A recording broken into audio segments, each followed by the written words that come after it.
In a world where perception dictates power, the ability to craft an aura that draws people in without effort is not luck, it is strategy. This is not about empty charm or shallow confidence. This is about understanding the dark psychology of influence, the unseen forces that make people respect you, desire your attention, and submit to your presence without question.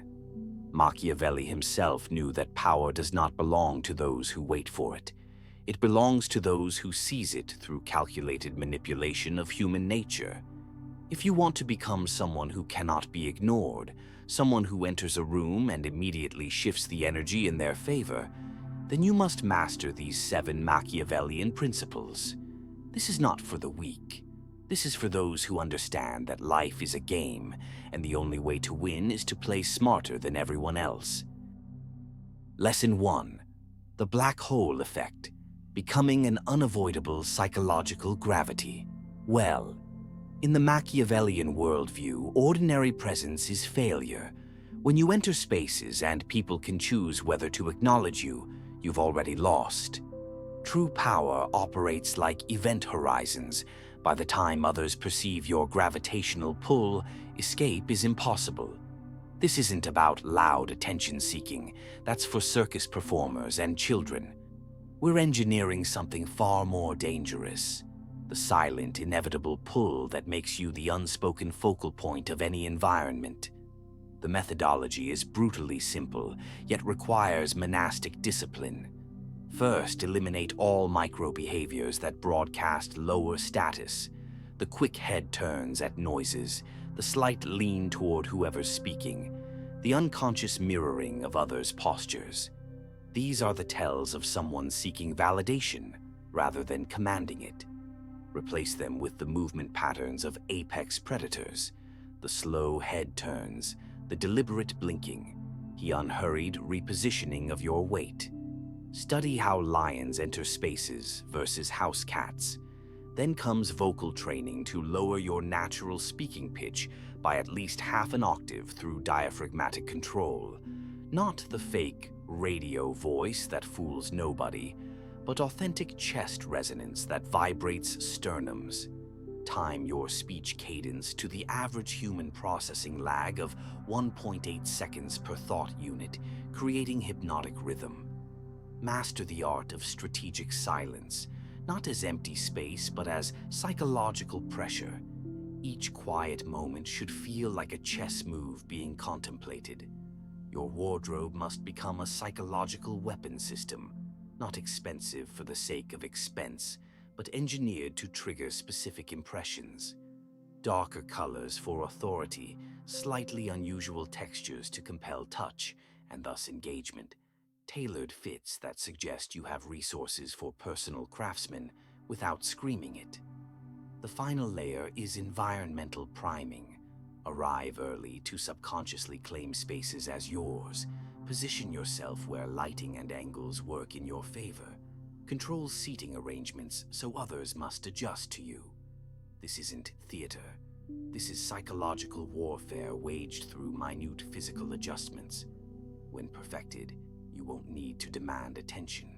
People will find themselves orbiting you without understanding why, their hindbrains whispering that here stands someone who alters the rules of the game simply by existing within it. Lesson 2. The human Rorschach test, making them see what you want them to see. Machiavellian power doesn't come from being impressive. It comes from being a blank canvas upon which others paint their own ideals. This is the dark art of constructed ambiguity, where you become whatever the observer most desperately needs to believe exists. The technique begins with exhaustive audience analysis. Before entering any situation, you must identify 3 key psychological vulnerabilities in your targets: their deepest insecurity, their most cherished self-delusion, and their secret aspiration. These become the hooks upon which you'll hang their perception of you. The execution requires surgical precision in self-presentation. Your vocabulary must become a chameleon's skin, adopting just enough of their jargon to feel familiar while maintaining enough uniqueness to seem elevated. Your backstory should have carefully crafted gaps, not lies, but strategic omissions that allow them to insert their own fantasies. When the corporate climber asks about your career, you mention the Tokyo years, with a faint smile that suggests either Yakuza dealings or venture capital triumphs, letting their greed write the script. Your physical cues must become an optical illusion, the slight squint that could indicate either deep wisdom or dangerous unpredictability, the relaxed posture that reads as either aristocratic ease or predator's confidence. Master the art of the pregnant pause after direct questions, forcing them to mentally fill the silence with their own projections. The clothing system should incorporate subtle status markers, recognizable only to specific subgroups. The watch that only finance bros would recognize as significant, the tattoo that holds special meaning to artistic circles, the cufflinks that signal old money to those who care about such things. This isn't about deception. It's about understanding that all human perception is projection, and positioning yourself as the perfect screen. The most powerful figures in history weren't necessarily the most capable. They were the most adaptable to others' psychological needs. When you become the living embodiment of what someone wishes existed, they'll move heaven and earth to keep you in their life, not realizing they're worshipping a mirror of their own desires. Lesson 3. The controlled erosion technique, making dependence feel like choice. True. Machiavellian influence isn't about forcing compliance. It's about engineering environments where surrender feels like victory. This is the art of strategic concession, where every apparent loss is actually a trap dressed as a compromise. Begin by identifying what your target most prides themselves on: their intelligence, their independence, their discernment. Then construct situations where exercising that very quality leads them into your web. For the self-proclaimed skeptic, present information with slight inconsistencies that allow them to catch you, making them feel clever while actually guiding them toward your desired conclusion. For the rebellious type, create scenarios where defiance of others means alignment with you. The methodology requires layered social framing. You must establish third-party antagonists, never yourself, against which you and your target can unite.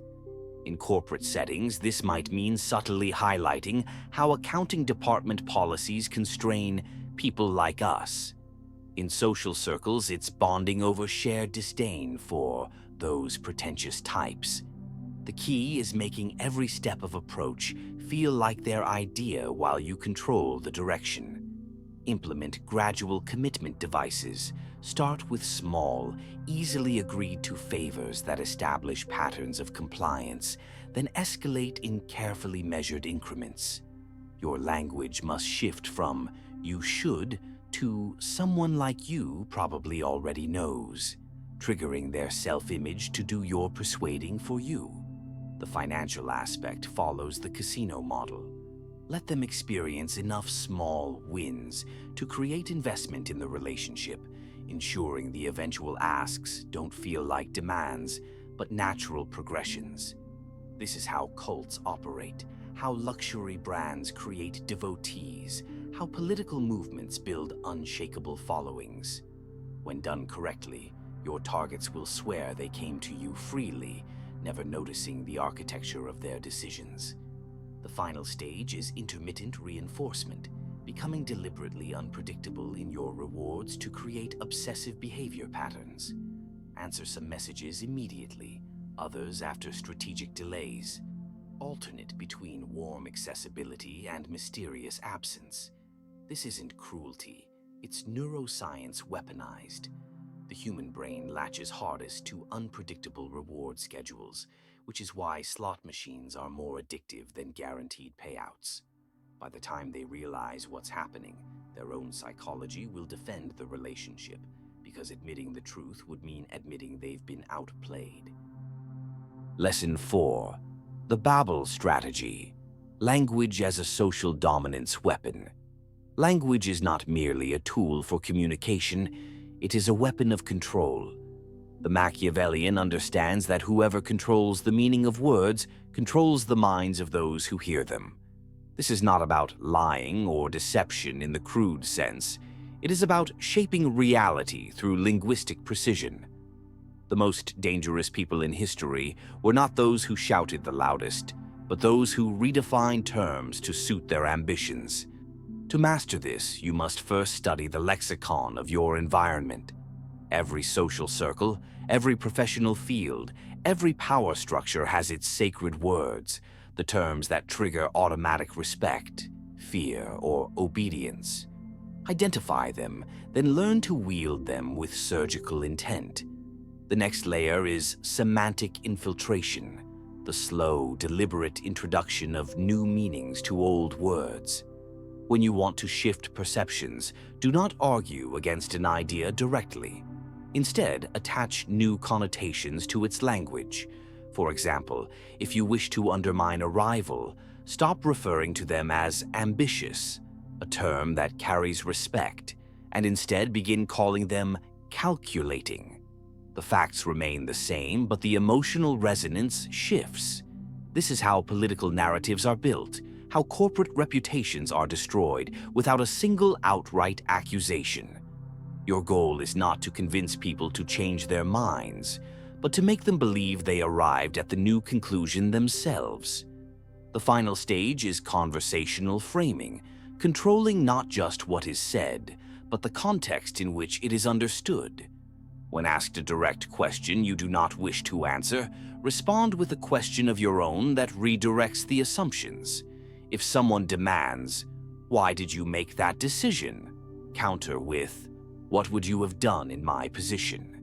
This forces them to justify their own stance while you remain uncommitted. The Machiavellian does not explain unless it serves a purpose. He makes others explain themselves. Language is not about truth. It is about power. Master it, and you master the game. Lesson 5. The reverse status game, making them chase your validation. Most people spend their lives seeking approval from those above them in the hierarchy. The Machiavellian reverses this dynamic. He makes others compete for his approval. This is not achieved through arrogance or loud demands for respect. Those are the tactics of the insecure. True dominance is subtler. It begins with selective indifference. When someone of high status speaks to you, do not immediately reward them with eager attention. Pause just slightly before responding, as if considering whether their words merit your time. This does not insult them. It intrigues them. People are conditioned to expect reactions. When you withhold yours, they instinctively work harder to earn it. The second tactic is asymmetric valuation. If a powerful person offers you a favor, do not gush with gratitude. Instead, accept it with quiet acknowledgement, as if it were expected. This implies that their gesture was not a generous act, but a natural tribute to your worth. Over time, they will begin to see themselves through your eyes, not as your superior, but as someone striving to meet your standards. This is how kings treated nobles, how celebrities treat fans, and how you will treat those who mistakenly believe they outrank you. The final move is controlled scarcity of praise. Most people distribute compliments freely, hoping to be liked. You will do the opposite. When you do offer approval, it will be rare, specific, and delivered with the gravity of a royal decree. The less you praise, the more valuable your words become. Soon, people will modify their behavior not for universal acceptance, but for the chance to earn your recognition. This is the essence of reverse status. You do not climb the ladder. You force the ladder to bend toward you. Lesson 6. The controlled burn, engineering rivalries that benefit you. Conflict is inevitable, but the Machiavellian does not fear it. He designs it. Most people waste energy avoiding confrontation or Worse, engaging in direct, messy battles. The master, however, engineers conflicts between others that leave him stronger. This is the art of triangulated aggression. Identify two parties who are natural competitors, whether in business, social circles, or politics, and position yourself as the indispensable third element. Feed each side just enough information to keep them focused on each other, not you. When they clash, they will expend their resources, weakening one another while you remain untouched. The second stage is controlled escalation. If you must engage in conflict, never do so directly.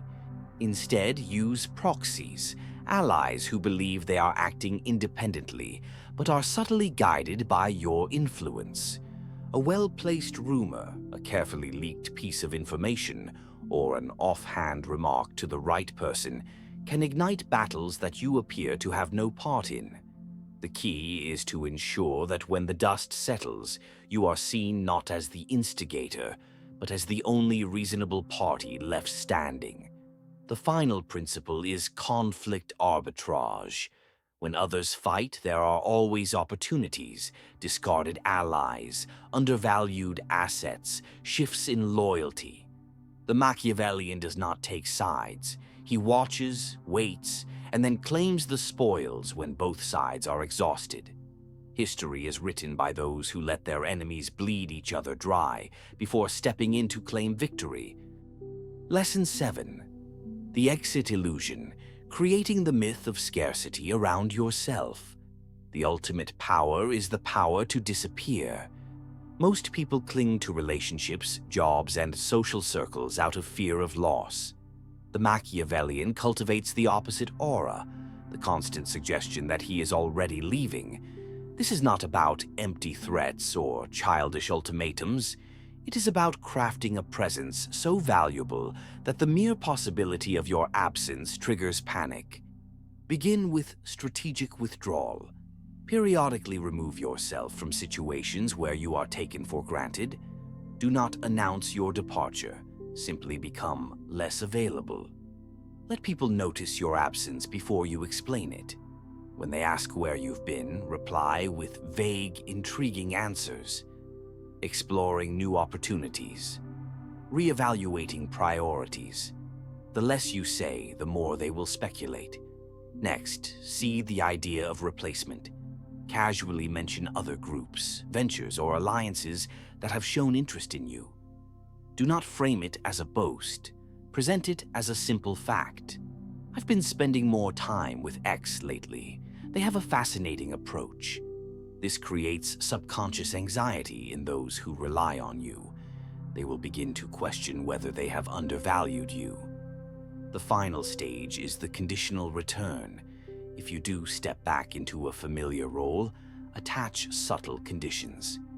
I'll rejoin the project, but only if we rethink the strategy. I'd love to attend, though my time is becoming limited.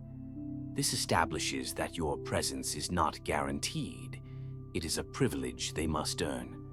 When people believe you are always on the verge of walking away, they will fight to keep you, and that is when you own them.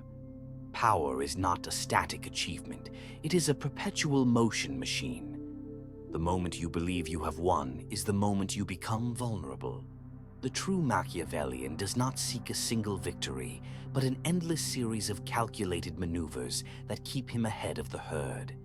These 7 lessons are not tricks to be used once and discarded. They are the foundation of a mindset that turns every interaction into an opportunity, every rival into a pawn, and every obstacle into a stepping stone. Now the choice is yours. Will you remain a spectator in the game of power? Or will you step onto the board and start playing to win? The rules are written. The pieces are in place. All that's left is for you to make your move.